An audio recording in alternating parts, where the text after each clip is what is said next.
Hope you're morning. Hope you could hear me. I hope you're doing good. I hope your morning starts out fantastic and your day goes good. Even if there are bad parts, it still goes good. Um, Day 60. Wow, I can't believe we only have 15 days left. 15 days, I can't believe. It's all by the grace of God. It's all by the grace of God that I'm here. All glory to Him. 60 days later. And 60 days later, yeah, besides that, as I was walking to the gym today and back, I was talking to God about a few things. One of them being the last 2 days I've been waking up like 3 hours before my alarm, right? Because we really have a schedule of waking up at 4 a.m. since Tuesday. But now every day since then I've been waking up like at 1, at 2, and at 3 every single time. And then I would hear my alarm and then turn it off and then wake up, right? But now I was like, yesterday I was working on my friends. I was like, no man, I've been waking up, not even I. God has been waking up at 1, 2, and 3 without an alarm. Can't I trust Him to wake me up at 4 o'clock? Can't I trust Him to wake me up at 4 o'clock? And that was one of the biggest. I was like, am I really gonna do that? Because I was like, you know what? Yesterday when I was sleeping last night, I was so scared. I was like, I'm gonna miss my alarm. I'm gonna miss the time. Oh, God's not waking me up. So my flesh kept on saying, put in an alarm, put in an alarm, put in an alarm. I was like, I'm not doing that, I'm not doing that, I'm not doing that. And I eventually fell asleep. And I woke up again at 1, at 2, and at 3:59. I woke up again at 3:59. I woke up, the same thing I was doing the last 2 days, I did again today. And I was like, what is the point of my alarm if God is still gonna wake me up around these times? I was like, you know what? Let's continue this. Let's move on and let God into this part of my life. Right? As we are humans, we've grown accustomed to having our devices help us with so many things. So I was like, you know what? Jesus woke up early in the morning. He had no alarm, but he could tell time. I don't know how. I don't know how they did back then. He had no alarm, but he could tell time. Jesus woke up early in the morning to spend time with God. Woke up early in the morning, right, to spend time with his Father. I'm gonna trust God to wake me up in the morning. I'm trusting Him to wake me up in the morning so I can talk to Him, so I can have a day with Him. Yeah, that was one thing I was just thinking about. I was like, from now on, although I'm scared, I'm terrified, I'm gonna trust God and have faith that He will do what He say He will do. I think more than just God can please wake me up at 4 or at 5. I believe that He will do that. I believe that He will do that. God, I want to wake up in the morning. Can you please wake me up? I believe He's going to wake you up at the time that He sees fit. And I believe that so much. I believe that. So although I'm scared, I'm scared. I'm scared out of my life that I might miss that alarm and I miss my classes and I miss everything else. That fear will never stop me from believing.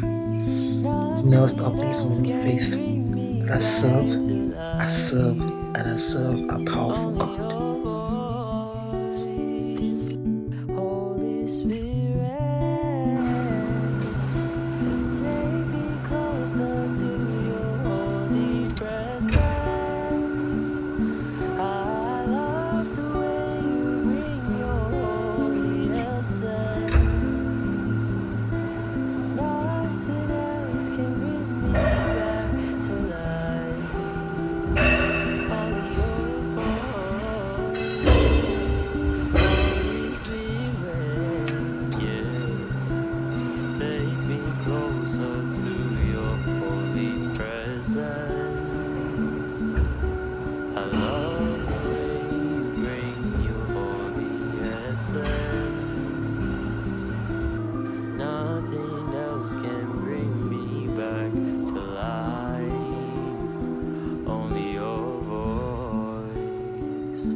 yeah, yeah. It's almost the end of the day, and I'm still. Yep, it's just been a tough 3 days. But anyway, one thing that I spoke to God about, actually something that He made me aware of today in the morning, is that I will never ever stop being His child, no matter how long I've known Him. I'll never ever stop being discipled by Him, no matter how much long I actually been with God.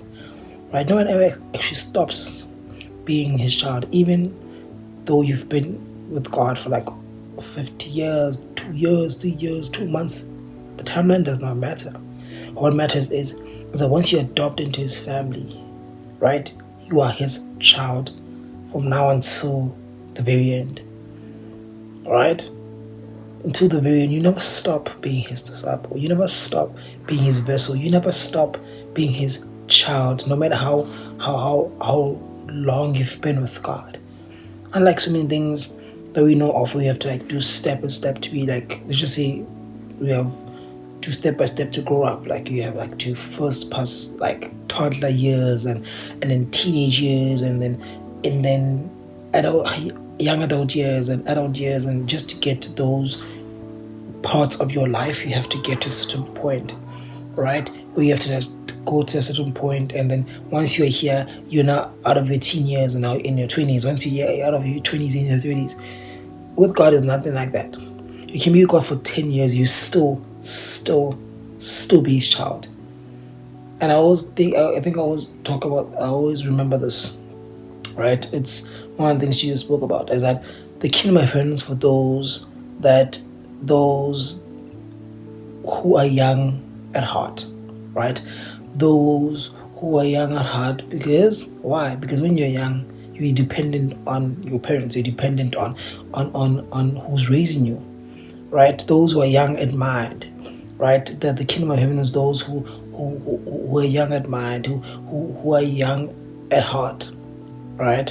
And we'll never actually stop being His children ever. We can be as wrinkled as wrinkled 70-year-olds and never stop being His children. So I want to ask you, why are we rushing when we're learning so much about God? We are rushing our time with Him, we're rushing our devotional time, we're rushing every aspect of our time to get it ticked off. But the issue is, we never ever stop being His children, His vessels, right? His disciples, right? We never actually stop being those things even after you've read the Bible. Read again. Even after you've done certain things, you never actually stop being His child. Take a breath. Take a breath and go on this path with God, because this path is not a path that we know of. So where we are going is not something that I know, that you know, but God knows. Instead of rushing to find the answer to, okay, what does my path say about me? Rather, focus on the one that says, you know what, this is where I want you to go. This is where I want you to go. This is where I want you to talk about. This is where I want you to do this, and this. Rather than me rushing and me gaining knowledge without wisdom, without me sitting down and reading the Word and actually grasping anything, because I'm trying to complete a task, like Bible study for the day, tick, or prayer for the day, tick. But actually living, because life is not about like checkbox. I mean, sure it is, but the Christian life is not about how many things you can tick off. The Christian life is not about how many things you can tick off, but it's about the time you give to God and your relationship and how it further grows. That is it. It just continues to grow and grow and grow and grow. We may change time and time again, but God remains unchangeable. So as time goes on and on and on, He remains the same, still with the same love. same grace, same mercy, all that He encompasses, same everything. In all that you do, yes, we lived in a yes, we do live in a fast-paced world, but we don't serve a fast-paced God. We serve His own timing type of God. We serve a God that says, in my timing, this will come through. In His timing. Not in ours, but in His, right? In His timing, for His reasons, for the betterment of His children. Yeah, I want to share that.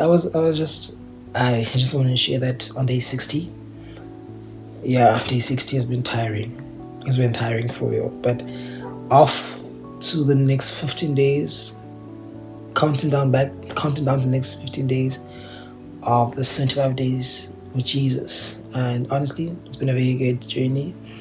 And I really, really am grateful to God. And yeah, I love you guys. Love you guys so much. I'll see you guys tomorrow.